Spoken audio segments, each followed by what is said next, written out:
Hello friends, तो अभी हमारे सामने है क्वेश्चन नंबर 4। क्वेश्चन नंबर 4 में क्या लिखा गया है तो पहले उसे अच्छी तरह से पढ़ लेते हैं और समझ लेते हैं। Is the following situation possible? क्या ये सिचुएशन दिया गया है, क्या ये पॉसिबल है? अगर पॉसिबल है तो determine their present ages. Present age निकालना है अगर पॉसिबल है तो। Sum of the ages of two friends is 20 years. दो फ्रेंड है, दो फ्रेंड के एज का सम प्लस करने से कितना होते हैं 20। 4 years ago, 4 साल पहले, the product of their edges in years was 48। दोनों के एजेस के 4 साल पहले का जो एज था उस दो एजेस को हम अगर मल्टीप्लाई करेंगे, प्रोडक्ट करेंगे तो हमें कितना मिलना है 48। तो पहले हम लेट कर लेते हैं। हमें क्या दिया गया है? Sum of the ages is 20। So let कर लेंगे एक फ्रेंड का age. Let the age of one friend be x and the age of another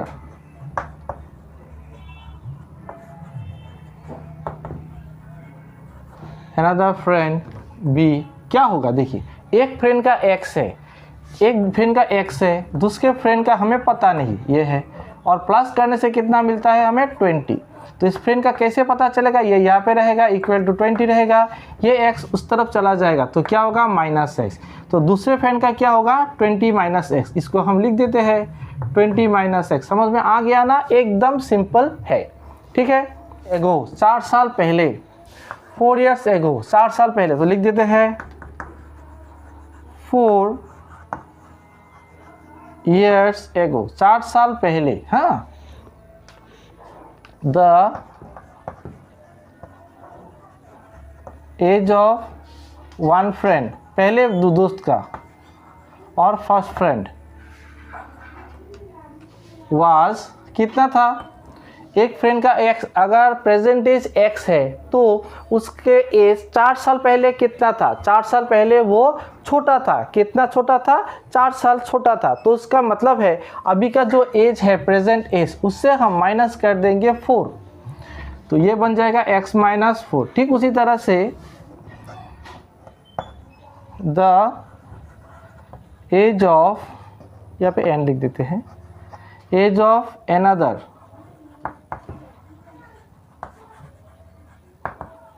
another friend was, the age of another friend was, इसको भी हम 4 minus कर देंगे, -4। तो ये अल्टीमेट में क्या आ जाएगा? देखिए, 20 से अगर 4 माइनस हो जाएगा तो ये रहेगा 16 - x।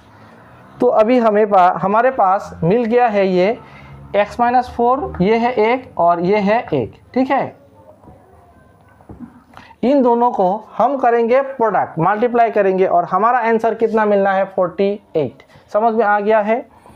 अकॉर्डिंग टू क्वेश्चन हमें क्या चाहिए? x - 4 × और 16 - x।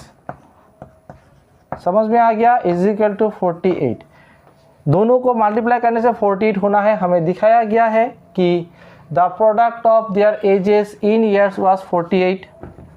तो देखिए, अब इस टर्म के साथ इस टर्म को मल्टीप्लाई कर देंगे, x के साथ मल्टीप्लाई करेंगे 16 को तो ये बन जाएगा 16x, x के साथ मल्टीप्लाई करेंगे -x को तो बन जाएगा -x²। अभी देखिए, 4 के साथ मल्टीप्लाई करेंगे 16 को तो माइनस होगा, 64 होगा। -4 के साथ -x को मल्टीप्लाई करेंगे तो +4x बन जाएगा, इज इक्वल टू 48। अभी देखिए, -x² तो यहाँ पे एज इट इज़ है, 16x और 4x, ये भी प्लस है, ये भी प्लस है, तो प्लस क्या होगा 20x, माइनस में यहाँ पे है 64 और ये 48 इस तरफ आ जाएगा तो ये भी हो जाएगा minus, is equal to 0। -x² plus 20x -64 -48, तो ये क्या बन जाएगा? ये तो माइनस होगा। 8 + 4 12, 12 का 2 1 रहेगा, 10 1 11, 1 1 2 रहेगा। समझ में आ गया है? इसको हम करते हैं यहाँ पे। इसको हम माइनस से मल्टीप्लाई कर देंगे तो ये माइनस वाला साइन बन जाएगा प्लस, प्लस वाला बन जाएगा माइनस और माइनस वाला साइन बन जाएगा प्लस, या फिर आप माइनस कॉमन भी बोल सकते हैं, एक ही बात है।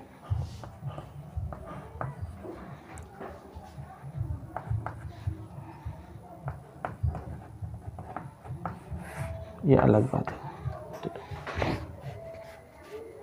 हो गया ना। अभी देखिए हमें निकालना है कि ये पॉसिबल है या नहीं है, इज इट पॉसिबल और नॉट, पॉसिबल है या नहीं है, कैसे निकालेंगे। ये क्वाड्रेटिक इक्वेशन बन गया है। क्वाड्रेटिक इक्वेशन में ए क्या वैल्यू क्या है 1, बी का वैल्यू क्या है -20 और सी का वैल्यू क्या है 112 है। समझ में आ गया है। हाँ, ए 1 है, बी -20 है, सी 112 है। तो हमें निकालना है different, D is equal to B square minus 4ac। क्या निकलेगा बी स्क्वायर, बी स्क्वायर का मतलब क्या है, माइनस बी का वैल्यू है -20, -20 का कर देते स्क्वायर, 4 है, ए का वैल्यू है 1 और सी का वैल्यू है 112। समझ में आ गया है आपको। हाँ, -20 को -20 से मल्टीप्लाई करेंगे तो माइनस इंटू माइनस हो जाएगा प्लस और 20 इंटू 20 ये हो जाएगा 400 माइनस 4 1 जा 4 और 4 से 112 को मल्टीप्लाई करेंगे तो 448 अभी देखिए इसको क्या आंसर निकलता है 48।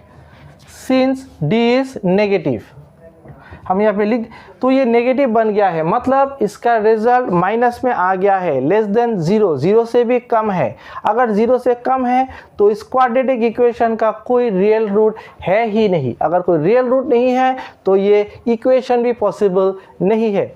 समझ में आ गया है आपको। तो लिख देते हैं since D is less than 0, 0 से क्या है लेस है, therefore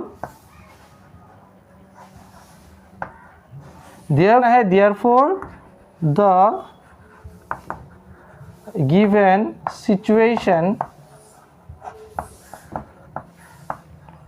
is not possible। तो क्या है, ये जो सिचुएशन दिया गया है ये सिचुएशन पॉसिबल नहीं है। सिंपली हमें ये लिख देना है कि ये पॉसिबल नहीं है।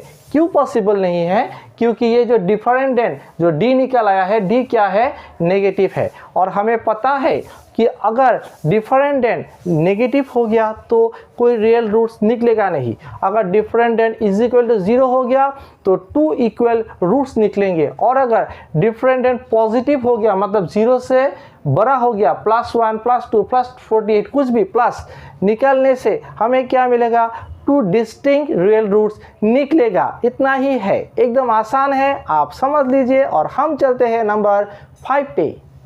अभी हमारे पास और एक प्रॉब्लम है, उस प्रॉब्लम भी बोला गया है is the following situation possible और is it possible to design a rectangular park. आपको एक रेक्टेंगुलर पार्क बनाने के लिए दिया है, लेकिन बोला भी गया है कि ये पॉसिबल है या नहीं है।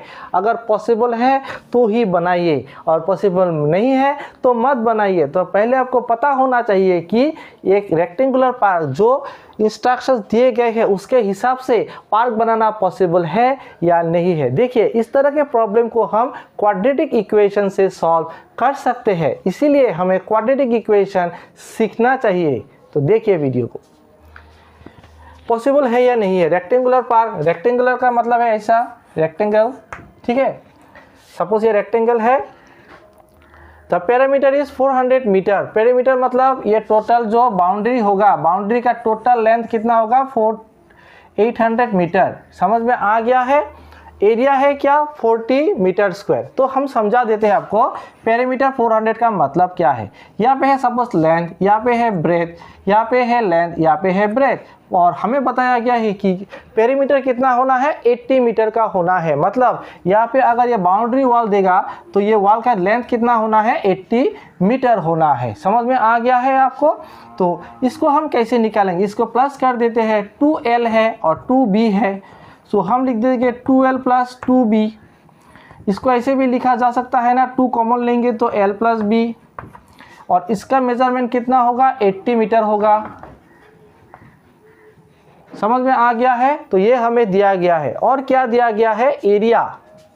एरिया क्या दिया गया है, 400 मीटर। एरिया मतलब length into breadth is equal to क्या है, 400 मीटर है। तो हमें फाइंड करना है, क्या फाइंड करना है, find its length and breadth. तो समझ में आ गया है आपको। तो हम पहले लेट कर लेंगे। लेट हम कुछ भी लेट कर सकते हैं, लेंथ को भी लेट कर सकते हैं, ब्रेथ को भी लेट कर सकते हैं। अगर 2 इंटू एल प्लस बी 880 होगा तो 2 अगर उस तरफ चला जाएगा तो डिवाइड एल प्लस बी क्या होगा, 80/2 होगा, और 2 से कटेंगे तो ये क्या होगा, 40 होगा। इसी को हम करने वाले हैं।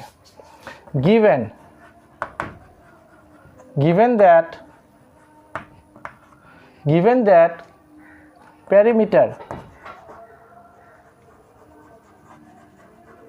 पेरीमीटर क्या है, 80 मीटर।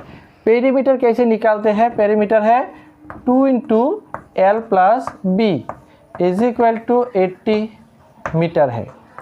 तो एल प्लस बी क्या होगा, 80 डिवाइडेड बाई 2, 80 डिवाइडेड बाई क्या होगा, 2 1 जा 2, 2 4 जा 8, 40। तो यहाँ पे आएगा 40। अगर एल प्लस बी 40 आएगा तो हम यहाँ पे लिख सकते हैं फाइनली एल प्लस बी कितना आएगा हमारा, 40 मीटर। समझ में आ गया है इतना तक। और क्या गिवन दिया है, एरिया।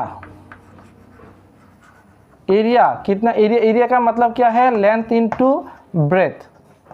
कितना दिया गया है एरिया में, 400 मीटर स्क्वायर। समझ में आ गया है। तो इन दोनों के मदद से हम करेंगे इस प्रॉब्लम का solve. Let the length be x, length को x कर लेते हैं, ब्रेथ क्या होगा, and the breadth b, breadth क्या होगा, देखिए दोनों का प्लस करने से अगर 40 है, दोनों को प्लस करने से कितना मिलता है हमें, 40 मिल रहा है। तो अगर लेंथ अगर x हो जाएगा तो ब्रेथ क्या होगा, 40 माइनस x, 40 माइनस x। और एरिया बताया, area is equal to length into breadth, length into breadth है। तो एरिया की जगह में हम क्या लिख सकते हैं, 400 मीटर स्क्वायर। मीटर स्क्वायर लिखने की जरूरत नहीं है, 400। और लेंथ इनटू ब्रेथ में क्या लिख सकते हैं, लेंथ है x और ब्रेथ है 40 माइनस x। तो x मल्टीप्लाइड में 40 माइनस x। समझ में आ गया है। अभी देखिए 400 इज इक्वल टू एक्स को 40 से मल्टीप्लाई करेंगे तो ये हो जाएगा 40x माइनस x को x से मल्टीप्लाई करेंगे तो हो जाएगा x स्क्वायर। इसको हम ऐसे लिख सकते हैं, एक्स स्क्वायर को इसको इस तरफ लेके आएंगे तो ये हो जाएगा प्लस एक्स स्क्वायर, ये हो जाएगा माइनस 40x और ये हो जाएगा प्लस 400। समझ में आ गया। कोई गड़बड़ी नहीं करना है, आसान है, एकदम अच्छी तरह से बिठाना है और लिख देना है। ठीक है। ये देखिए एक्स स्क्वायर राइट साइड में है, माइनस है तो इस तरफ आएगा तो प्लस हो जाएगा, 40x प्लस में है तो इस तरफ आएगा माइनस हो जाएगा, और 400 इस तरफ है ऑलरेडी प्लस में है तो ऑलरेडी प्लस होगा तो 0। अभी ये बन गया हमारा क्वाड्रेटिक इक्वेशन। इसमें क्या है, हियर a का वैल्यू क्या है 1, b का वैल्यू क्या है -40 और c का वैल्यू क्या है 400। समझ में आ गया है। अभी हम ये पॉसिबल है या नहीं है उसको हम फाइंड करेंगे। डिफरेंट निकलेंगे, d is equal to B square minus 4ac। Different B square मतलब b का वैल्यू क्या है -40 तो -40 लिख देते हैं और b के ऊपर में स्क्वायर है तो स्क्वायर दे देते हैं -4। a का वैल्यू क्या है 1 लिख देते हैं, c का वैल्यू क्या है 400। अभी देखिए minus into minus plus, 40 into 40, 4 4 जा 16 और 2 0 1600 माइनस, अभी 4 1 जा 4, 4 4 जा क्या है 16 और यहाँ पे 100, ये तो माइनस ही होगा। अभी देखिए 1600 से 16 जाएगा तो रहेगा 0। d is equal to 0। therefore is it possible? It is possible. It is possible to design design the rectangular park.